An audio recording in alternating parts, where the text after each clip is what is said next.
Mengenai saringan wajib pekerja asing, bermula 1 Disember 2020, kerajaan telah mengarahkan semua pekerja asing yang bekerja di semua sektor termasuk pembinaan, perkilangan, komersial untuk menjalani ujian saringan COVID-19 dan kos ujian saringan perlu ditanggung oleh majikan syarikat berkenaan. Jadi kita ingat dulu saya pernah umumkan yang melibatkan 6 negeri dan wilayah, iaitu Kuala Lumpur dan Labuan, Selangor, Pulau Pinang, Negeri Sembilan dan Sabah.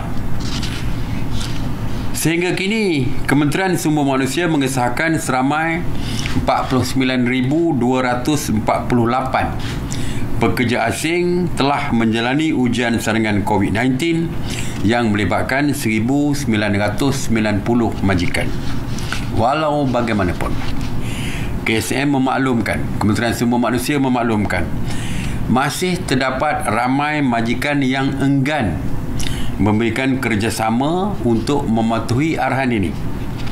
Sehubungan dengan itu, Sidang Khas Malam bersetuju untuk menguatkuasakan arahan ini bermula 1 Januari 2021 di bawah Akta 342, di mana majikan yang gagal mematuhi arahan ini akan dikenakan tindakan undang-undang dan penalti.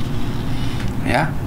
Jadi kita tidak, oleh kerana mereka ada yang patuh, ada yang tidak bersetuju, jadi kita terpaksa mengambil tindakan yang keras menggunakan akta untuk memastikan pekerja mereka disaring. Kalau gagal, kita akan kenakan tindakan, sama ada kompaun atau dibawa ke mahkamah. Jadi terserah kepada Kementerian Kesihatan di bawah Akta 342 ini. Kerajaan juga ketika ini sedang mempergiatkan pemeriksaan terhadap kediaman pekerja warga asing di bawah Akta 446. Kerana kita tahu banyak perumahan warga asing yang kedudukannya amat tidak sesuai untuk diduduki kerana berhimpit, tidak dari segi keperluan asas di rumah tersebut adalah agak memang tidak sesuai lah. Kalau kita tengok gambar-gambar di dalam video ada yang dikeluarkan di bawah dalam media sosial. Jadi kerajaan bertindak tegas terhadap kegagalan majikan-majikan ini menyediakan kediaman ataupun tempat tinggal yang kondusif kepada pekerja mereka. Oleh itu sehingga kini sebanyak 12 syarikat dan 27 pertuduhan telah dikenakan ke atas majikan yang engkar ini. Dan saya ingin maklumkan bahawa tindakan tegas ini akan diteruskan, bukan saja mengenai kes yang gagal untuk menghantar pekerja mereka untuk disaring, tetapi juga yang gagal menyediakan perumahan yang kondusif. Sidang Khas Malam turut bersetuju dengan cadangan NADMA untuk mewajibkan majikan menanggung kos kuarantin dan rawatan bagi pekerja asing yang positif COVID-19 yang dipindahkan ke hospital dan pusat rawatan dan juga rawatan COVID-19 di PKRC. Jadi semuanya perlu ditanggung oleh majikan. Seperti kita tahu, setiap majikan pun apabila pekerja-pekerja mereka sakit, biasanya ada entitlement daripada pekerja mereka untuk pergi ke klinik mana-mana dan dibayar oleh majikan.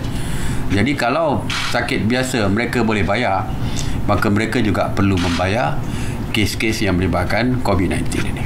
Jadi saya harap majikan mengambil tindakan ini, patuh pada tindakan ini, arahan kerajaan ini, kerana kegagalan mereka untuk menyegerakan menghantar ataupun membuat saringan pekerja mereka mungkin akan menyebabkan mereka rugi yang lebih besar. Kerana seperti kita tahu, beberapa syarikat telah pun ditutup, beberapa kilang telah pun ditutup oleh kerajaan apabila terdapat kes positif di kalangan pekerja mereka. Jadi saya harap saya menyeru kepada mereka secara sukarela eloklah menghantar pekerja mereka sebelum diambil tindakan oleh pihak kerajaan, ya. saya dimaklumkan oleh KSM, Kementerian Sumber Manusia, mereka telah menyediakan jadual untuk menghantar pekerja.